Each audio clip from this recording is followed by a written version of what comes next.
So, the Waza of Kashiwazaki with English dubbing. But fortunately, it's not going to be quite like a kung fu movie. I apologize once again in advance for the fact that the camera is going to be a little bit lopsided and perhaps a bit shaky. I need to get myself a camera stand. But hopefully you'll be able to understand and follow along.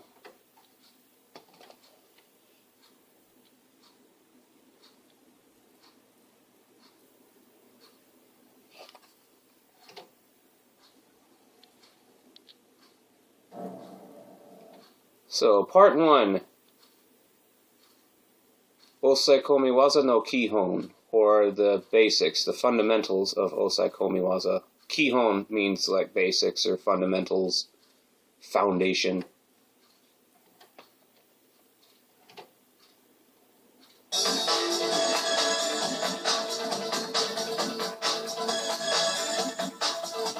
Osai Komi no Kihon to Renraku Henka. This is basics of Osai Komi techniques once again, and also various combination techniques, transitions from one technique into another. Renraku Waza is, I always get the two of them confused, Renraku and Renzoku. But that usually means combination, and Henka means like to change, transform.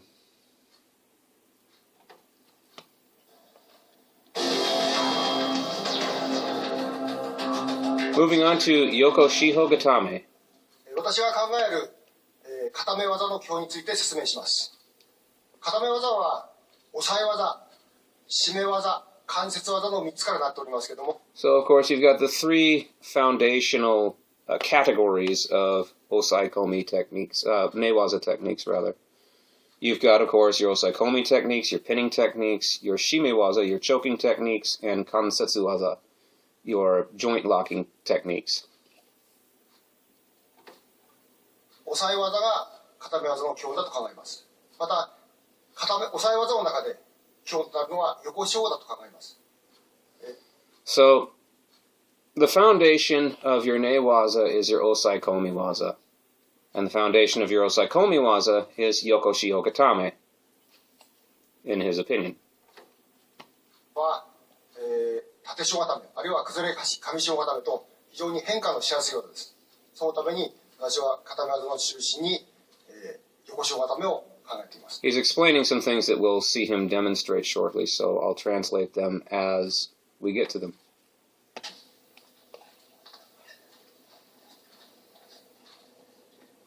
横四方固めにはいろいろな形があります。相手の首を抱えて、股に手を入れる形。So Yoko Shiho Gatame has a number of different variations to it. And there are multiple means by which you can control your opponent's upper body and control his lower body. The method he's using is very common. The arm underneath the neck, that's often called a reverse Nelson in wrestling. I believe it's called te makura in Japanese martial arts. And, of course, controlling between the legs there, that's also a very common way of controlling your opponent's lower body in both wrestling and judo. あるいは、相手の裾を持って腰を決めながら、 And here's something that's kind of a pet peeve of mine that he's helping me out with. And you see how he's reaching through the legs to grab that bottom part of the jacket. If I can just get this stupid thing to stop giving us all that static. Yeah, the bottom part of the jacket there. Okay, that bottom part of the jacket that hangs below the belt, that is called the susole. Some people call it the skirt of the gi. Now, I understand we live in more progressive times, but I've always been kind of uncomfortable with that term. The technical Japanese term for that part of the gi is the susole. And so he's demonstrating, grabbing the susole and then reaching over the shoulder and grabbing the jacket at the back. And you can also control your opponent in Yoko Shiho Gatame by, hooking up an udegarami variation or a kimura variation, as you see there. From there, they like to go into the key locks, as he'll demonstrate shortly. 肩越しに帯を持って押さえる、このような形が基本だと考えています。This is his preferred method of controlling the upper body in Yokoshiogatame. You see how he's got his armpit against the side of his opponent's neck there, and he's reached down and grabbed his opponent's belt. He has long arms, so it's easier for him to do this. When he was in his school days, he was called the Niwatori, or the chicken, because of his long, lanky build. For his weight class, he's tall and rangy. So he has the arm length that he can reach down and grab the belt like that. And the other arm, of course, comes through with the underhook. And then he'll show how he positions his base to prevent any kind of reversal. 相手の帯を持つことによって直接力が加わりますし、また相手の腰の動きをいくらか制することができます。So he likes to grab the belt, and that's part of the fundamentals that he teaches in his book. Because it's easy to control your opponent, it's easy to control his hips. You also have a really solid grip where you can apply your strength very efficiently.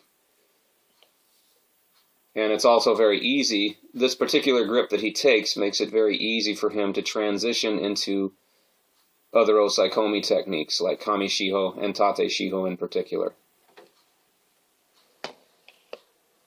こういう形です。ちょっと覚えてください。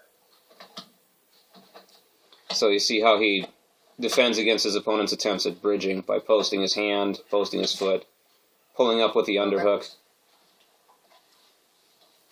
押さえ込みは2つのポイントからなっています。1つは相手の1箇所をしっかりと力で固めるということです。これは力を使うという力は使いますけれども、力を効率よく相手に伝えるということが大切になります。また2番目のポイントとしましては自分の So the first, he talks about two main points. The first point he explains in his book as well. I have a little difficulty following it. He talks about the use of your strength. You see a lot of guys with, muscle beach physiques that when they get on the mat, they're just not very effective at least until they've had some experience. A lot of it is because if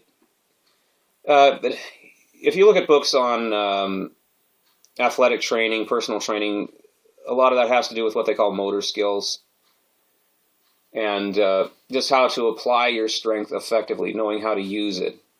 I used to always call it, grooving into it. The first time you practice, a chokehold, for example, the first couple times you attempt it, you're using all the power you have. You're just squeezing until you're red in the face. But after you practice it a few times, you'll find that it's almost effortless to put some pressure on your opponent's neck and make him tap out. And the next point, and so he's talking about, how to use your strength effectively and how through practice and repetition you can do that. I believe that's what he's saying. Somebody with better Japanese than mine might feel free to correct me. And the second point he makes is the same point that the Gracies constantly made when they first started releasing their instructional tapes, and that was to maintain your balance. Use your hand to post, use your feet to post if he tries to bridge you over or reverse you. And of course, what's much better is to simply position yourself in such a way that you don't have to post. Your balance is already stable enough that no matter how hard he tries to bridge, he's just not going to budge you. You're going to position your own body, and you're also going to control him in such a way that his bridges will be rendered ineffective. これが大切になります。自分のバランスを取ります。横四固めの場合は、もうすでに右手を使っています。これは相手の帯を引きつけながら、相手の腰、肩をしっかりと固める部分です。バランスは左手、そして右足で取ります。Obviously, he's explaining, crunching your opponent's head there with your tricep and your armpit, pulling hard on the belt, and also you maintain your balance by posting your hand and your foot as you see there. しっかりと足の裏をついて、ここで踏ん張るわけです。相手が鉄砲に返しに来た場合は、これをしっかり頑張ります。Here's how you defeat the bridge. 左足を伸ばしますと、これでバランスを取ろうと思いますと。Now, some people, the Japanese word for bridging, like bridging your opponent over, that's called teppo gaishi. So now he's explaining why you post, in this case, your right foot out. The foot that's closest to his head is the one that you post out. If you post the other one out, well, if you've done any submission grappling, you know that that's the problem that you'll face. ですから、左足はできるだけ自分の体の下に置いて、正座する形です。こういう形にして、しまい込んでおきます。バランスは右足、そして左手で取ります。もう一度やってみます。このような形で押さえます。And so you see how he's controlling with his upper body, and of course how he positions his lower body. You see how he posts his foot there in case his opponent attempts the bridge or the teppo gaishi. And you see how he tucks his right foot underneath his hips there. And he has his knee kind of rammed into his opponent's side.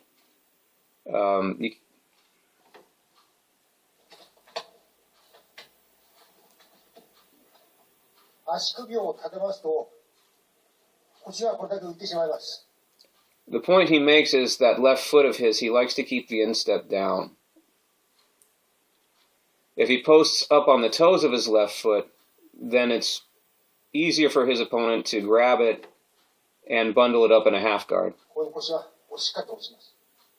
ですから、足首をこういう形にした方がいいと思います。By sitting on it like that, he defends against that. 腰が浮いて、He posts up, and 足首を持ちやすくなります。then his opponent can bundle it up there in a half guard. このように足を絡みやすくなります。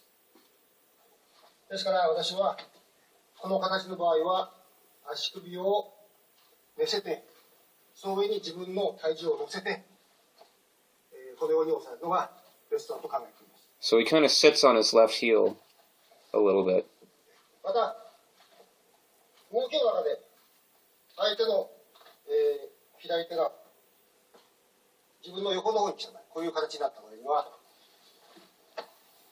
足の形は Now, of course, if you've done a lot of submission grappling, you know that what your opponent's likely going to do, in this case with his left arm, is he's going to push on your hip or dig his elbow into your hip so that he can bundle you up in a guard.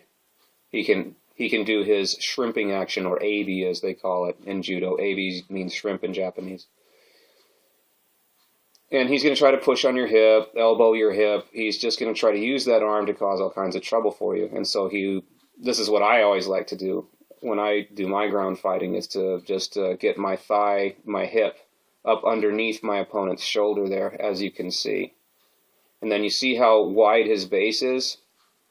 And the way his toes are turned out, that makes your base even wider and more stable. That positioning of his feet that you see is called L jigata. You know, see how his feet are shaped like an L?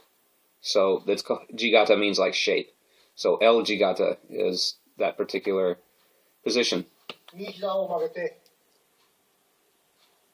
相手の手と顔を挟み込むようにします。そしてバランスを取ります。